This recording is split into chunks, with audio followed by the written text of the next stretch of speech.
Hi,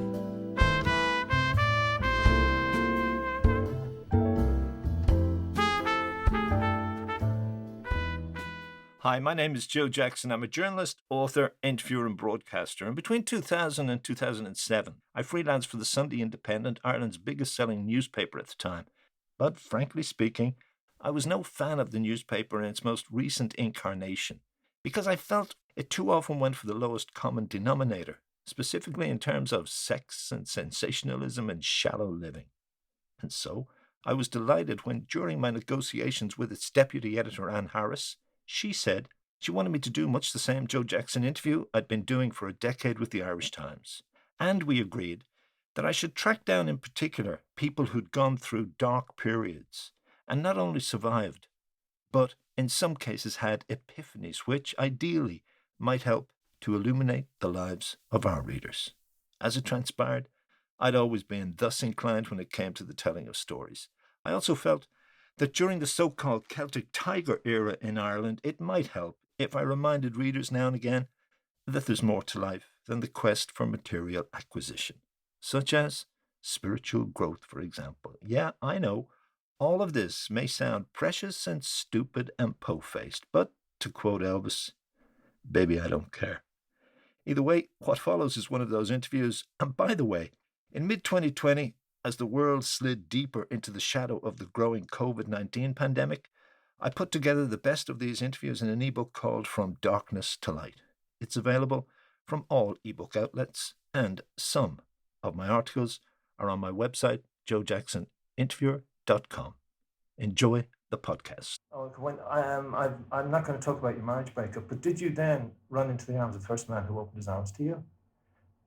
What happens is... if you're emotionally impoverished and someone offers you a kindness, you will take it. Well, especially being a man, because I never got male intimacy. Yeah. Because Dad had an inability, as in those 8 days. Lots of men did. Yes. Yeah. A British public school, cavalry officer. Yeah. And don't express your feelings. Emotionally stunted. Yes. And so when my first boyfriend came in, I thought that the way to get him to like me was to please him. In other words, buy him presents. And I've never changed that. I've always thought, as you heard me say, the way to get someone to like me is to give them something. So I became almost an addict to giving and to pleasing and to eating, because no one could possibly love me for me. And it's not changed, really. But within your marriage, did you feel loved? What happened was after... Because I had very few boyfriends. Funny enough, the press have always said that I've had very few. The press have always said you've had more than one. No.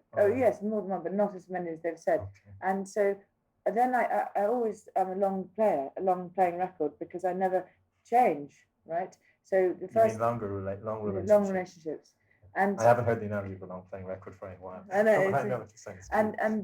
And with the first boyfriend,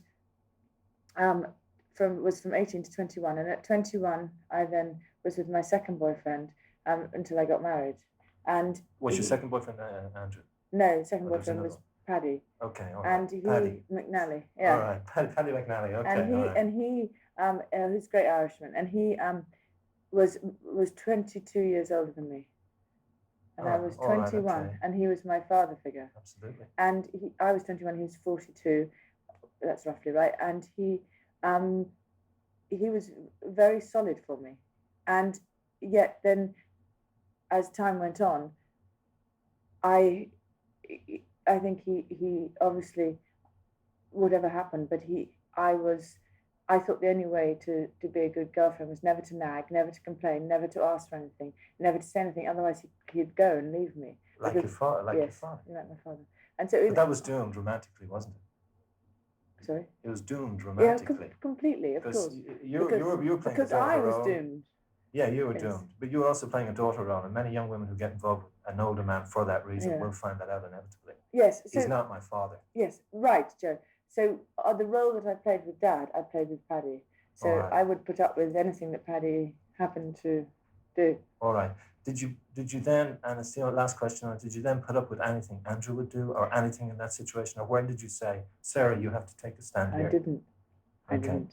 I didn't. Till later in life. What happened was when I got married to Andrew, you can imagine now that when you get married to someone like Andrew, all you want to do is spend every minute with that man because you've now found your real handsome prince who you love, who happens to be a prince. He's a sailor and a man, and he happened to be a prince. But it didn't matter to me about prince or no prince. It was the man. You understand, Joe? I do, absolutely. Yes, and Andrew is terribly kind and gentle, and he loved me. I mean, still does, but he loved me for little Sarah, the little girl, and that's why he still does love me. But you weren't just a little girl to him; you were also a woman and a wife, and the mother of his children. Exactly. So you weren't just playing Little Red. No, I wasn't exactly. But luckily, he brought that out of me. All right. All right. The adult. The adult. And so it was so vital, Joe, that I always stayed with him because he was the only person who'd brought the adult in me. That was a great gift you got. Great gift. Wasn't it? Great gift, Joe.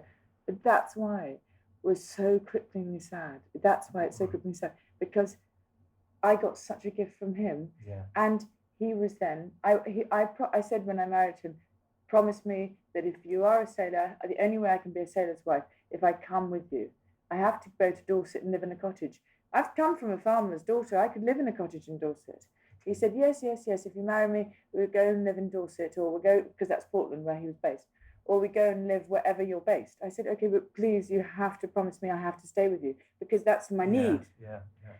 2 weeks after we were married, his family said, no, you stay at Buckingham Palace, and Andrew, you go to sea. And I saw him 40 days a year for the first 5 years of my marriage. So the very person that I looked to was sad to think. Was taken away from you. Completely. Was forced away from you. And forced away from me. And I was left I didn't choose to be in the royal family. I chose my man.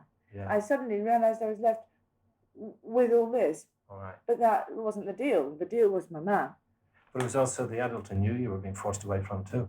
That's a good point. This person in you who had been born through the marriage. Yes. And the love. Yes. Was being shunted away too. It's a good point. So how could you not? So you're right making that point, because what happened was I went back to the little girl. Yeah. Because I'd been abandoned. Little girl's bad habits. Yes. Naughty little girl's bad habits. Eating, behaving badly, temperamental. And Joe, everybody says to me, oh yeah, because you see, I'm so clever, you think that I'm smart, bright, right? But I was emotionally bereft.